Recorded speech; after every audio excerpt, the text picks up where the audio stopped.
G'day jet setters and trendsetters, and welcome back to another video. This week we're visiting a place none of us are in a hurry to get to, but one we'll all reach eventually. When was the last time you walked through a cemetery and read the headstones? Because every name you see was once alive.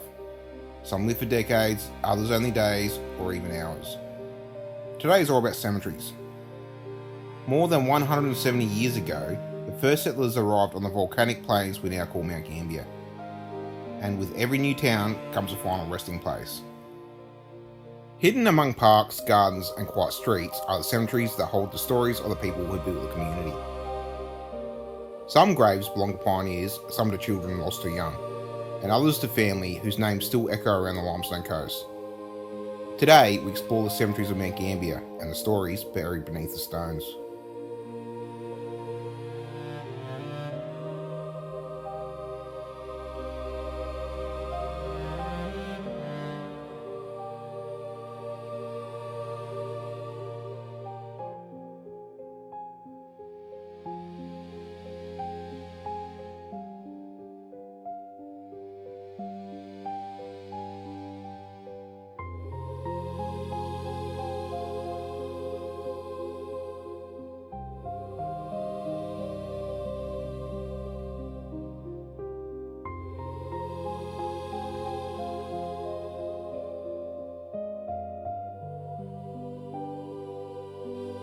The first official burial ground in Mt Gambier opened in 1854. Today, it is known as Pioneer Park. At the time, the settlement was small, and this cemetery sat on the edge of town. Over the next 60 years, around 600 early settlers were buried here. Farmers, labourers, children, whole families, and an entire generation. By 1913, the cemetery had closed. Graves were gradually removed or marked with memorial plaques. Today, it's a quiet park, but beneath the ground remain the pioneers who helped build Mt Gambier. During the 1800s, many German Lutheran families settled in the region. They established their own burial ground, now known as Mitchell Park Lutheran Cemetery. Around 76 people were buried here between the 1860s and the early 1900s. Many of these settlers helped build the farming communities that exist today.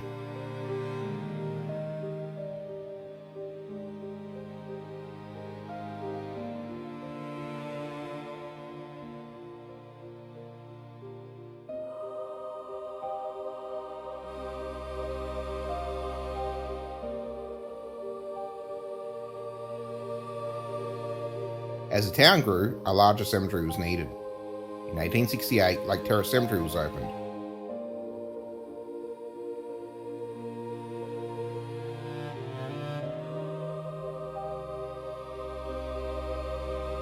The first burial was a 13-week-old baby named Edward Hodge. Today, the cemetery contains around 10,000 burials.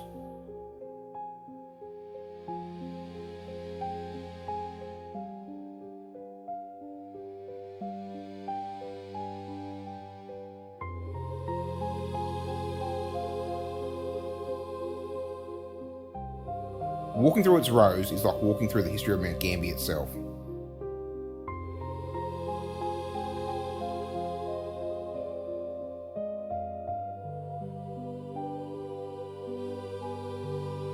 Some graves hold multiple generations of the same family, sometimes up to 8 people in a single plot.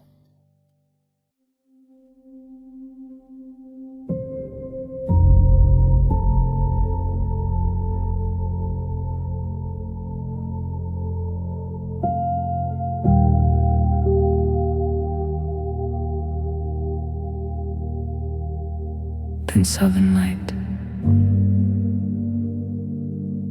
is breathing in my soul, and everything is everything, and I wonder it feels lone without the storms, and I feel so alone.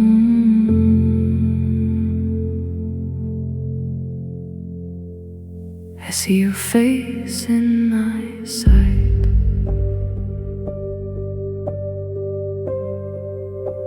and I just won't go.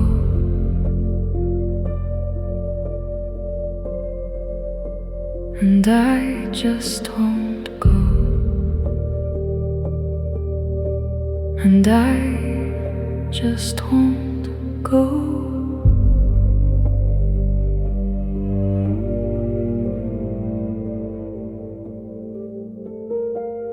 By the 1960s, the town once again needed more space. In 1966, Corinya Garden Cemetery was opened. Unlike the older cemeteries filled with tall headstones, this one was designed with landscape gardens and lawn graves. It still remains Mt Gambier's main burial ground today. In 1987, a crematorium was added, giving families the option of cremation. Ashes can now be placed in memorial walls, gardens, or special niches.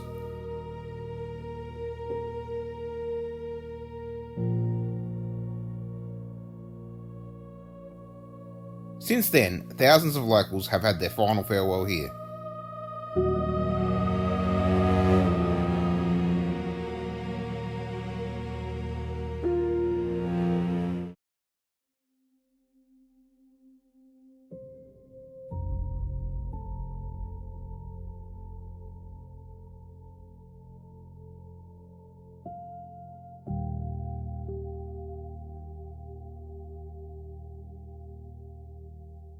And southern light is breathing in my soul, and everything is everything, and I wonder if it feels lone without the storms, and I feel so alone.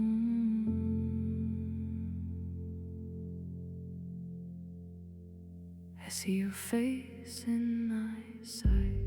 In the 1800s, many graves belonged to children. Diseases like diphtheria and tuberculosis were common. Some headstones in the Lake Terrace Cemetery show multiple children from the same family buried within just a few years. These graves remind us how difficult life was for early settlers. Many of the region's earliest farming families are buried in these cemeteries. Their descendants still live in the limestone coast today. Family plots often contain 4 or 5 generations. You'll also find the graves of early town leaders, pioneering families, and soldiers from the First and Second World Wars. There are memorial sections honouring local servicemen who never returned home. Cemeteries are more than places of burial. They are open-air history books. Every stone tells a story, and every name represents a life lived in this community. And along the quiet paths of Mt Gambier cemeteries, the past still whispers to those who take time to listen.